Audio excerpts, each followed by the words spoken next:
Hey, it's Shane with GotRom.com. I'm going to answer a common question that I get, which is when I'm doing my splits or I'm starting splits training, I feel like my muscles are going to literally rip.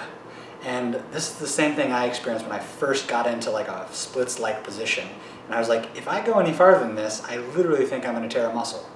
And there's two primary reasons why that happens. Very often you're not going to rip a muscle in half. It takes something pretty severe to do that. But you can overstrain muscles, certainly, when you're training for something as extreme as splits positions. So one reason why you get that sensation of like too much, like back out, is tissue quality. This is one thing that I think makes my splits programs unique in the realm of flexibility training, is that I heavily emphasize tissue quality. You can't change the tissue quality just by stretching. You have to do self-massage. And when the texture of your muscles is kind of dense and beef jerky-like, they don't stretch very well. They need to be chewed up and softened up, and then they become more pliable and stretch a lot easier. So you'll notice that, say you go into like the front splits, and you feel like your front hamstring is gonna tear or pull or rip or something. If you then go and do some of the tissue work that I recommend, and then come back to the splits position and be like, oh, that actually feels, I mean, it's still intense, it's the splits, but it feels more comfortable than before. And that's because the texture of the muscles is not so brittle, it's not so beef jerky-like. So one thing is texture, the texture of your muscles.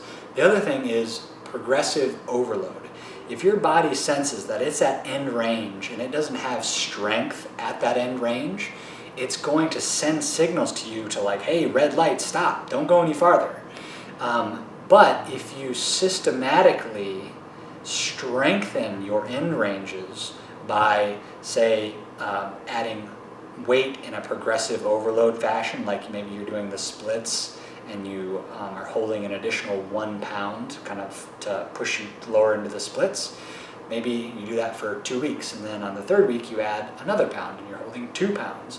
And just like weightlifting, you add a pound here, a pound there, and you progressively overload it, and your body learns over time, okay, we're strong in this extremely stretched position, but it's safe because we have strength there.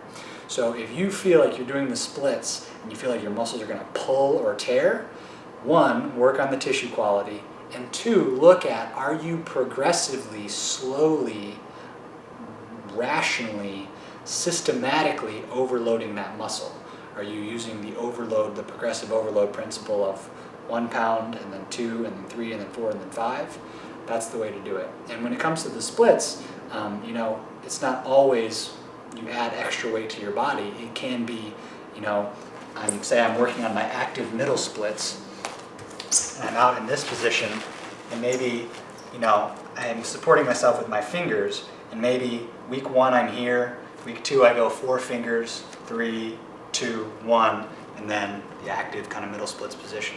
That's how you would, over time, systematically build strength in a stretch position. So get to work.